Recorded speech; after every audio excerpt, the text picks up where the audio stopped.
Bonjour, bienvenue à votre émission de la Victoire de l'amour. J'espère que vous allez bien cette belle journée du mois de décembre. Aujourd'hui, une émission tout à fait spéciale. On va passer la prochaine demi-heure avec le bon père Michel Marie de Paris. Il va nous faire une très, très belle chanson également. Et on aura la chronique hebdomadaire de notre amie Christine Michaud. Bienvenue à votre émission La Victoire de l'amour. Un seul geste de toi viendra mon secours. Viens semer dans mon âme le grain de l'amour. Je traverse un désert et je meurs de soif. Montre-moi le mystère qui garde la foi. Père Michel Marie, merci d'être là.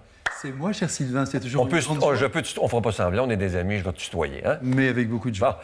Bon. Aujourd'hui, j'ai voulu qu'on parle de le thème qu'on a eu à la retraite il y a quelques mois. La justice de Dieu, c'est la miséricorde. Ma première question, parce qu'il y a beaucoup de gens qui ne savent pas c'est quoi la miséricorde? Eh bien, tu vois, avant de te dire ce qu'en pense l'Église, je vais te dire ce qu'en pense le dictionnaire. Oui. Parce que j'ai bien consulté mon dictionnaire avant de venir, j'étais sûr que tu me poserais cette question. Et voilà, ça tient en quelques mots, ressentir dans son cœur la misère d'autrui. La misère de l'autre. Oui, la misère de tous ceux qui nous entourent. Et je crois, tu vois, que quand je regarde le Christ, parce que je l'aime, ce Christ, hein, bien lui, il ressentait dans son cœur les difficultés, les épreuves, surtout les épreuves morales que les uns et les autres pouvaient traverser. Tu vois, je ne vais prendre qu'un seul exemple qui me marque terriblement. C'est à l'entrée de la ville de Naïm. Il y a là un corbillard qui avance avec une maman qui emporte son enfant au cimetière. L'enfant est là, il est allongé, c'est un cadavre, et Jésus la voit pleurer. Or, bien sûr, Jésus sait que la mort s'arrange, puisqu'ensuite, nous avons droit à cette éternité de bonheur. Mais malgré tout, il la voit pleurer, et tout de suite, il dit « ne pleure pas ». Il touche la main du jeune homme et il le rend vivant à sa mère. Il ne supporte pas de voir les êtres pleurer. Tu vois, même la multiplication des pains, s'il multiplie les pains, c'est parce qu'il a vu sur les visages cet éreintement. Ça fait 3 jours que toute cette foule le suit. Et il a peur qu'il défaille en chemin. C'est bien qu'il multiplie les pains et il donne des poissons à profusion. Ouais. Je crois qu'il faut toujours que nous aussi, nous boostions, si tu veux, notre sensibilité, qu'on la redresse, on passe notre temps à voir des choses épouvantables à la télévision, bien sûr, toutes ces nouvelles, tout ce qu'on nous raconte, les guerres ici, à droite, à gauche, et on finit par devenir indifférent. Ça, c'est vrai. Oh, oui, ça, c'est un danger. Hein? Mais oui, c'est un grand danger. Et figure-toi que j'ai rencontré dernièrement un couple qui a pris la décision, le vendredi soir, d'écouter les nouvelles à la télévision sans se parler et à porter tout ce qu'ils entendaient au plus profond de leur cœur et de leur prière pendant qu'ils mangeaient. Et je trouve ça formidable. Qu'on ne soit pas indifférent. Il n'y a rien de pire que ça. Ouais, et tu vois, donc la miséricorde, ce n'est pas de donner une petite piécette à un pauvre. C'est bien de la donner, mais il faut aller beaucoup plus loin. C'est une attitude intérieure. On ressent la misère de l'autre, on en souffre avec lui, et on décide d'essayer de lui tordre le cou. Dis-moi comment Jésus s'est comporté, parce qu'on sait qu'il a rencontré des gens que l'être humain aurait été porté à juger. On parle de la femme adultère, la brebis égarée, l'enfant prodigue, Marie-Madeleine, le bon larron. Il y a bien des humains qui les auraient jugés, ces gens-là. Mais bien sûr, mais tu vois, le mouvement général de la vie du Christ, c'est un mouvement rédempteur, comme on dit. C'est un mot un peu compliqué. Il vient prendre l'homme et le valoriser, lui dire qu'il y a quelque chose de grand en lui et que quoi qu'il ait fait, il est plus grand que ce qu'il a fait. Et ce qui est frappant d'ailleurs, il est venu sauver ce qui est perdu, c'est une des plus belles phrases de l'Évangile, « Je suis venu sauver ce qui est perdu ».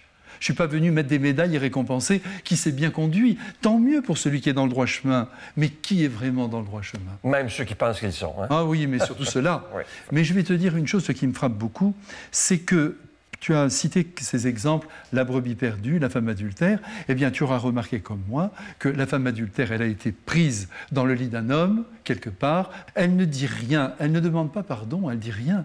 Elle reste, elle est tétanisée devant cette haine. Et le Christ lui pardonne tout simplement.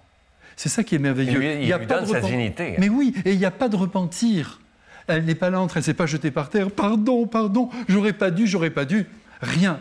moi non plus je ne te condamne pas. Va et désormais ne pêche plus. Mais elle n'a pas demandé, c'est ça qui est Rien, frappant. elle n'a pas demandé. Donc la miséricorde, ce n'est pas simplement la récompense d'un repentir. Parce que Jésus sait ce que tout parent devrait savoir, c'est que ce supplément d'amour vient bouleverser le cœur et lui faire des progrès immenses. Et non pas la sanction. Il ne faut jamais croire dans la sanction. Et la brebis égarée, regarde, elle est partie. Elle n'a rien demandé. Hein. Elle n'a rien demandé, elle est partie, elle a envie de liberté, je la comprends. Elle est partie, elle était dans les ronces, elle s'est amusée, et puis voilà qu'elle s'est empalée dans sa toison. Et le berger part à sa rencontre. Et On le voit là d'ailleurs à l'écran, c'est tellement beau comme image. Mais Hein? c'est magnifique. Tu vois, cette petite brebis, c'est toi, c'est moi. Ouais. C'est le monde entier. C'est le plus grand des criminels. Car même le criminel, il a des bons côtés. Et si on est sa mère, on le sait. exact. Si on n'est pas sa mère, il faut fréquenter le Christ pour le croire. Ouais. Ensuite, l'enfant prodigue. Ben, l'enfant prodigue, tu vois très bien, donc il est parti, il avait envie de toutes ses filles, il lui aussi, c'est un héros de liberté, mais comme tous les jeunes, c'est pourquoi il ne faut jamais se précipiter pour juger les uns et les autres. Il est parti dans sa liberté, il a pris sa part d'héritage, il s'en est allé, ça a été une grande souffrance sans doute pour le Père, qui représente bien sûr Dieu notre Père. Et puis, après quelques temps, ben, il a tout dépensé, le coquin. Et il se retrouve là, comme ça, abandonné. Il a une idée, il se dit, je vais rentrer à la maison, et puis je serai comme les ouvriers de mon père. Bien sûr, il doute un peu de son pardon, hein, parce qu'il se dit, quand même, là, je suis allé très loin. Et puis quand il arrive, le père est là, il l'embrasse. Il ne pose aucune question. Moi, c'est Aucune ça qui me question. marque. Aucune question. Et d'autre part, Et il le prend. Hein? et il le prend dans ses bras. Et il faut bien noter que entre ce qu'il a fait et la fête qu'il va organiser et tout ce qu'il va lui accorder, mais c'est sans proportion. Allez, tu es revenu, c'est ce qui compte pour moi. Et dans le cœur de Dieu, c'est ce qui compte. C'est ce retour de l'homme vers lui. Hein, à l'heure actuelle, il est difficile pour l'homme de revenir vers Dieu parce qu'il a une image parfois faussée de Dieu, mais aussi la société n'aide pas à ça, il faut dire les choses comme elles sont. Il y a un conditionnement humain qui matérialise le monde, qui empêche le monde d'aller plus haut que la matière. L'argent, la réussite, la carrière, on est là-dedans, on baigne là-dedans et rien de tout ça ne peut nous sauver.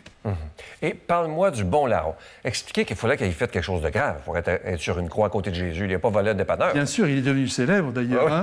Non, vraiment, je le félicite. Il a choisi le bon jour. Ils sont là tous les deux. Mais tu vois, même quand on dit le mauvais larron, n'exagérons pas. D'abord, l'Écriture ne dit pas ça. Mais ce garçon, qu'est-ce qu'il dit ? Il dit simplement, toi, tu ne mérites pas ce qu'on t'a fait. Nous, on en a combiné de terribles. Mais bon, mais toi, tu ne mérites pas. Souviens-toi de moi quand tu seras dans ton royaume. Et Jésus, tout de suite, par le premier train, dans le wagon de tête, il l'emporte. Tu seras avec moi au paradis. Mais Aujourd'hui même. Aujourd'hui. Mais le mauvais, alors là, c'est un scoop, mais je vous le dis, le mauvais... Larron. Le mauvais larron, il n'est pas rentré ce jour-là, mais le lendemain. Comment peut-on penser que le jour de la rédemption du monde, le jour où le Christ en croix sauve l'humanité, dit « Je vous emporte tous dans les bras de mon Père », comment imaginer que ce jour-là, il n'a pas emporté cet homme ? Et d'ailleurs, j'en ai la preuve, je vais te dire où. C'est que quand il est sur la croix et qu'il demande « Pardon, pardonne-leur, Père, ils ne savent pas ce qu'ils ont fait, ce qu'ils ont dit. » Mais qui est visé ? Mais tout le monde. Judas, les soldats, Pilate, le larron, le mauvais larron, tout le monde. Et comment penser que le Christ n'a pas été exaucé par son Père ? Père, pardonne-leur, c'est vraiment un impératif, pardonne-leur. Il a obtenu le pardon pour l'humanité tout entière. Et comment on fait pour être plus miséricordieux? Parce que l'être humain, on se connaît, on est porté à juger, on envoie tout le monde en enfer sauf nous, et hein, ça c'est toujours pareil. Mais oui, ça ne change pas. Bien écoute, je crois que pour être plus miséricordieux, il n'y a pas tellement de solutions. Il faut d'abord, je crois, la première chose, c'est savoir qu'on est imparfait. Mais en avoir vraiment conscience, savoir que nous ne sommes pas du tout au point. Et que, non seulement par rapport à l'Évangile, même au fonctionnement de la vie humaine, il y a des jours où on est merveilleux et d'autres jours où on est horrible. De méchanceté, de dureté de cœur, de jugement, justement. Se dire, mais moi aussi j'ai besoin d'être pardonné. Moi aussi j'ai besoin. Et je vais être content le jour de ma mort de voir les bras de Dieu s'ouvrir et dire, écoute, on ne parle plus de rien, ici il n'y a pas de dossier, c'est terminé, tu as fait ce que tu as pu. Parce que tu te rends compte un peu quand on y pense, nous avons notre génétique. C'est pas rien ça. Tout ce que nous avons reçu des nôtres sans l'avoir demandé, et parfois de travers. Parce que dans la génétique, il y a des éléments aussi négatifs. Ensuite, il y a l'éducation qu'on a reçue ou l'éducation qu'on n'a pas reçue. Il y a les occasions. Il y a des gens, ils ont des occasions de faire le mal toute la journée et d'autres, jamais. Donc, au bout d'un moment, comment veux-tu que Dieu ne trouve pas des circonstances atténuantes à notre comportement humain? Moi, je ne crois pas que l'homme est entièrement responsable de ce qu'il vit. Parfois, ça peut donner l'impression qu'il le veut, mais il est aussi victime. Il est victime de tout ce qu'il est et de tout ce qu'il n'a pas reçu. Donc, premièrement, avoir conscience qu'on n'est pas parfait. Et crois-moi qu'en te disant ça, je ne pense pas à l'humanité tout entière, mais à moi. Parce que moi, je sais que je ne suis pas ceci ou cela, je suis ceci et cela. Il y a des jours bons, des jours moins bons. Dans ma manière d'être, dans ma manière de me comporter, dans ma manière d'accueillir, dans ma manière d'aimer. Il y a des jours où c'est assez performant et d'autres jours où je suis nul. La deuxième chose, c'est qu'il faut stationner dans l'Évangile. Ça, pour moi, le grave problème, c'est qu'on ne connaît pas l'Évangile. C'est encore inconnu. Pourtant, il n'y a que quelques pages. Il faudrait souligner toutes les phrases de Jésus, mais surtout voir comment il se comporte, comment il regarde les autres, comment il les valorise. Parce que c'est ça qu'il faut faire. Mais ce n'est pas de la démagogie. Je vais te valoriser pour te dire que c'est important, tu es beau, tu es beau. Il faut le penser. Que tous les êtres sont beaux. Et aujourd'hui, à travers cette émission, je peux te le dire très simplement, dans les coulisses, en rencontrant les uns et les autres, mais j'ai été émerveillé de voir la qualité des uns et des autres. Je ne connais pas leur vie, ça ne m'intéresse pas. Mais ce qu'ils m'ont montré d'eux, c'était quelque chose de très beau. En 1 minute, ça passe trop vite, là. Je voulais absolument... Il y a tellement de parents et de grands-parents qui m'écrivent, qui sont inquiets parce que leurs enfants ne sont pas croyants, ne sont pas baptisés, ou les petits-enfants.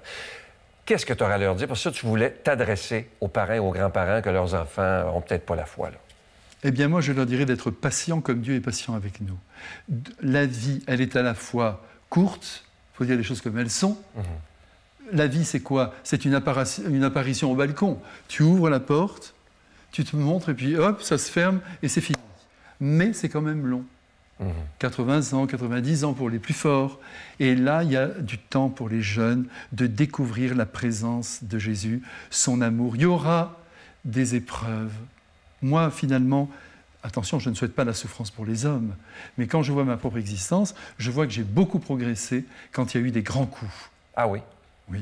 Moi, je crois très sincèrement, quand on dit à quelqu'un « il faut qu'il fasse son expérience », on lui souhaite au fond la souffrance.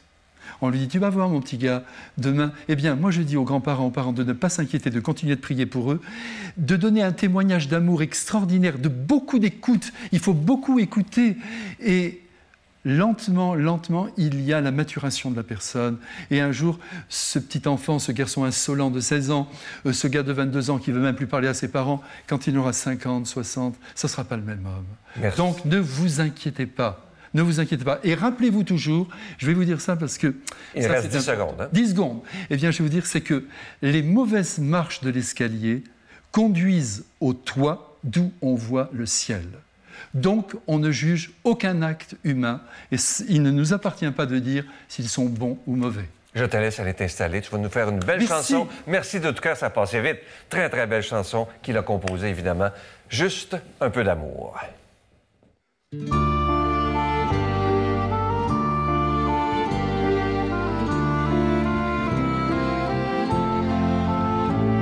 Il n'est pas un matin où je ne vois tes yeux appeler au lointain le désir d'être deux, une bière à la main, accoudé au comptoir. Tu t'en vas par un chemin perdu, narguer le désespoir. On te laisse à toi-même et à ta vie absurde, et tu bois comme un trou ton poids de solitude. Juste un peu d'amour donné par amour, il n'en faut pas plus pour soulever la vie. Un seul mot d'amour écrit par amour, et le cœur s'emballe et tout est reparti. Un geste d'amour posé par amour, et de l'enfer vous passez en paradis.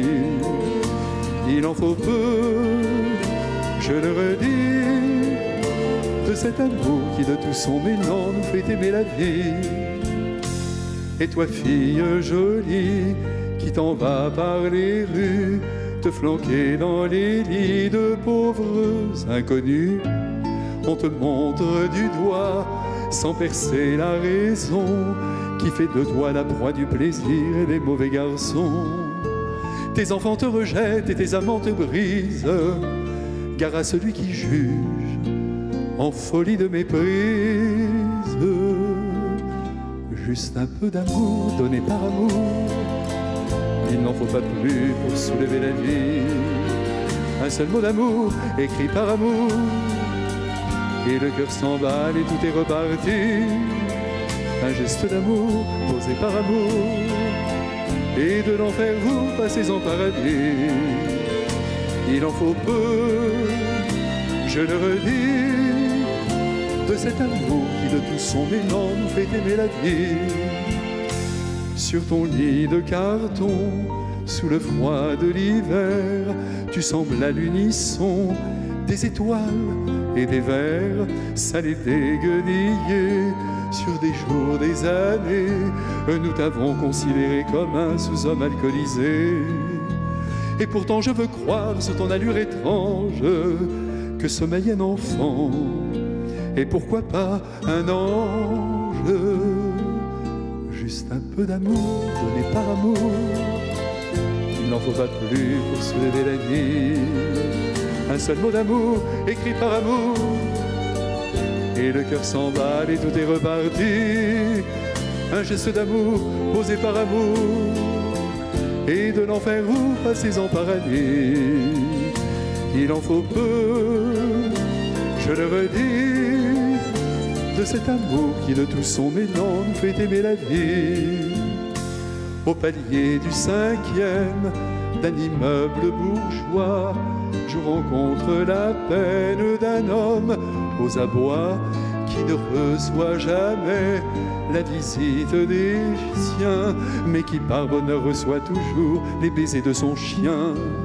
La famille est tranquille en son indifférence, mais Dieu quel égoïsme et monstre d'indécence. Juste un peu d'amour donné par amour, il n'en faut pas plus pour soulever la vie. Un seul mot d'amour écrit par amour, et le cœur s'emballe et tout est reparti. Un geste d'amour posé par amour, et de l'enfer vous passez en paradis. Il en faut peu, je le redis, de cet amour qui de tout son élan nous fait aimer la vie. De cet amour qui de tout son élan nous fait aimer la vie.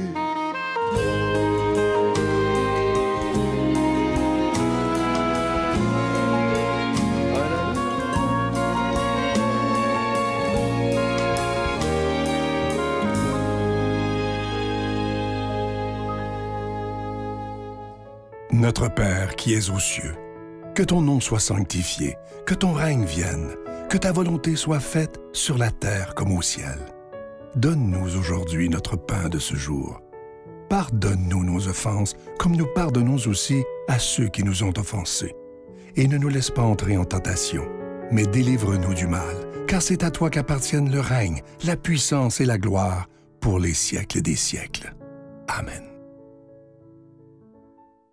La Victoire de l'amour vous invite à venir vivre des moments inoubliables en Italie en compagnie du Père Michel Marie, Christine Michaud, Miguel Padilla et Sylvain. Nous visiterons Venise, Padoue, Florence, Sienne, Assise et Rome, la ville éternelle. Célébration eucharistique avec le Père Michel Marie. Nous assisterons aussi à l'audience générale avec le Pape François au Vatican, du 2 au 13 juin 2024, avec Spiritour au 514-374-7965 ou 1-866-331-7965.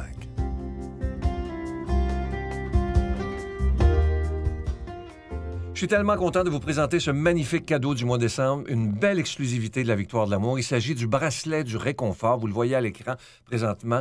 Et il est en acier inoxydable, donc il ne ternira pas. Il est également ajustable. Il est autant pour les hommes, pour les femmes. Et je sais que les jeunes vont beaucoup l'apprécier.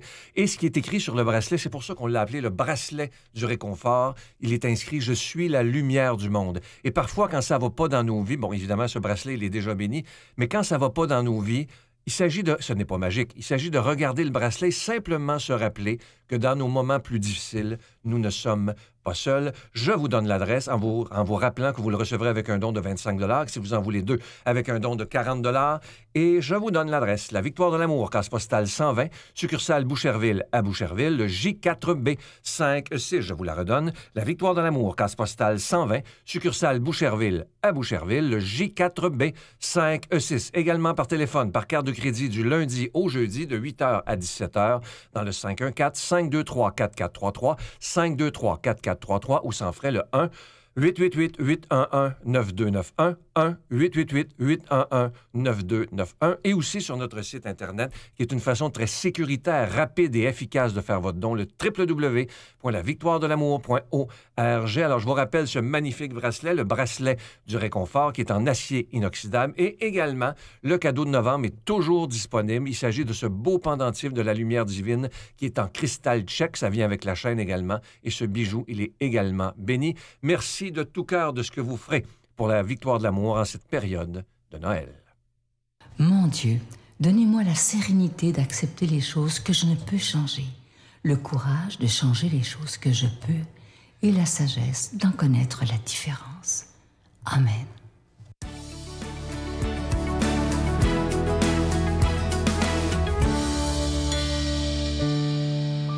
Ma chronique d'aujourd'hui est sur l'importance de chercher. En fait, qu'est-ce qu'on cherche dans la vie en général?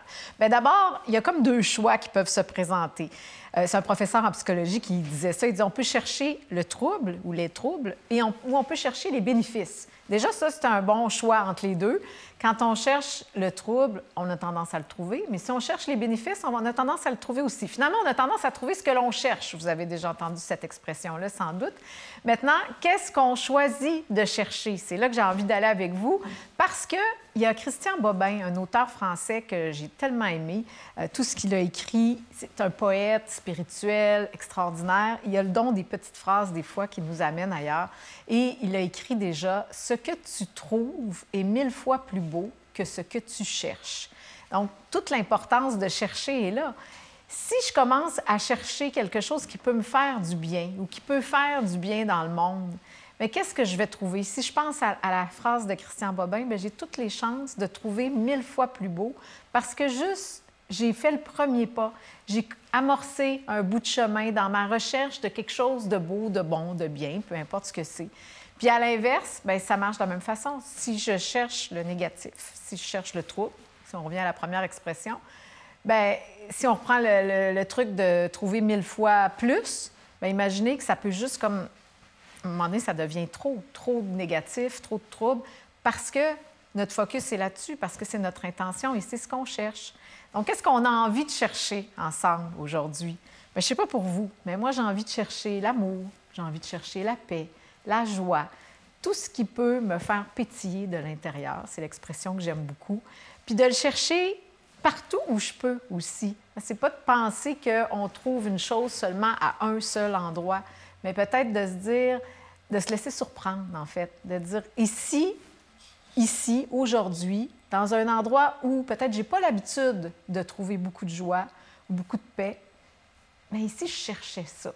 À travers tout ce qui est là, qui peut me paraître négatif, bien, moi, je reste dans ma force et c'est ça que je cherche. Mais si on pense à Bobin, ce que tu trouves est 1000 fois plus beau que ce que tu cherches. Je serais bien curieuse de savoir ce que vous allez trouver. Je vous souhaite un bon dimanche. Je continuerai à croire, même si tout le monde perd espoir. Je continuerai à aimer, même si les autres parlent de haine. Je continuerai à construire, même si les autres détruisent. Je continuerai à parler de paix, même au milieu d'une guerre. Je dessinerai des sourires sur des visages en larmes et je tendrai les bras à ceux qui se sentent épuisés. Oui, je continuerai à croire.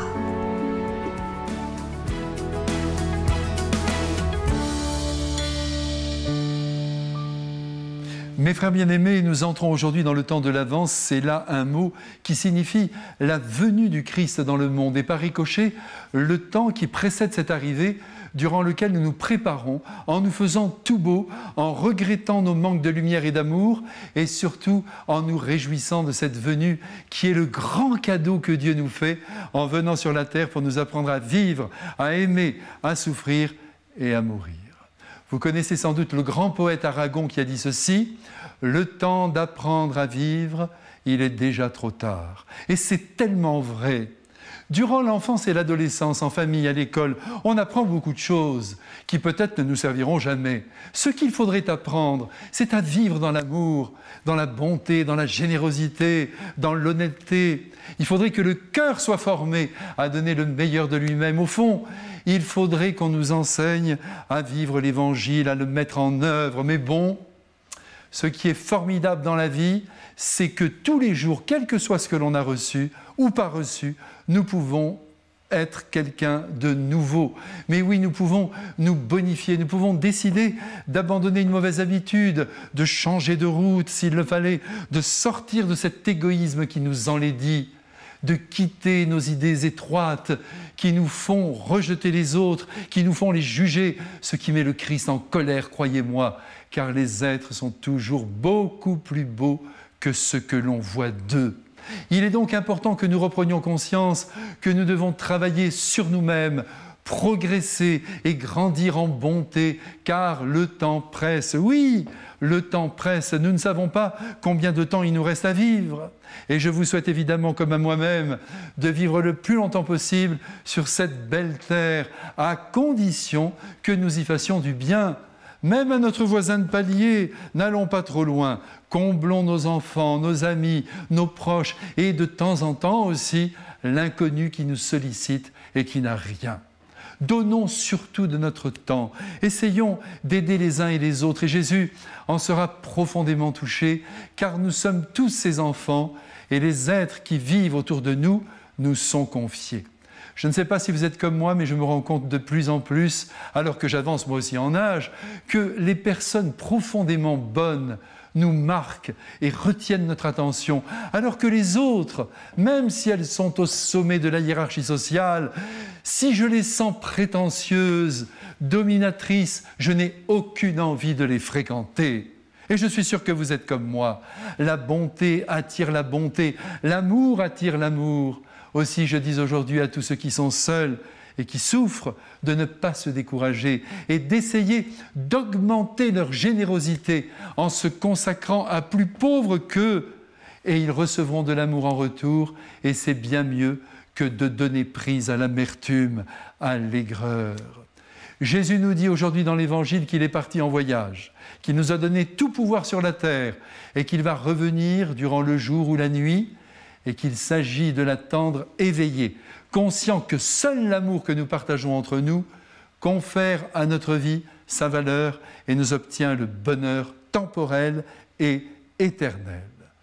Tout le reste n'est pas mauvais, évidemment, l'ascension sociale, l'argent, mais ce sont là des idoles qu'il ne faut pas vénérer. Il faut s'en servir sans les aduler. Dans un peu plus de 20 jours, Jésus sera là, nous revivrons sa naissance, nous nous inclinerons devant lui, les enfants se réjouiront, les vieillards laisseront une larme couler sur leurs joues en regardant le petit Dieu sur la paille, et j'espère que nous pourrons alors lui dire « Tu sais Jésus, j'essaie de faire de mon mieux pour aimer. Vraiment, tu sais que je suis ton enfant. Je veux faire des efforts, je veux me transformer, je veux devenir meilleur. Je veux que tu sois fier de moi, même si personne d'autre ne le sait. Au fond, je voudrais être saint entre toi et moi, dans le plus grand secret. Allez, mes frères bien-aimés, je vous embrasse tous et je vous bénis de grand cœur. Amen. Je vous salue Marie, pleine de grâce. Le Seigneur est avec vous. Vous êtes bénie entre toutes les femmes, et Jésus, le fruit de vos entrailles, est béni. Sainte Marie, Mère de Dieu, priez pour nous pécheurs, maintenant et à l'heure de notre mort. Amen. Après avoir écouté le Père Michel Marie, on comprend mieux ces belles paroles de Jésus qui nous dit « Ne jugez pas et vous ne serez pas jugés. Ne condamnez pas et vous ne serez pas condamnés. » Et à l'approche de Noël, on pourrait demander ça, que Dieu nous apprenne à aimer plus et à ne plus juger. Je vous souhaite une belle journée. À demain. Bye.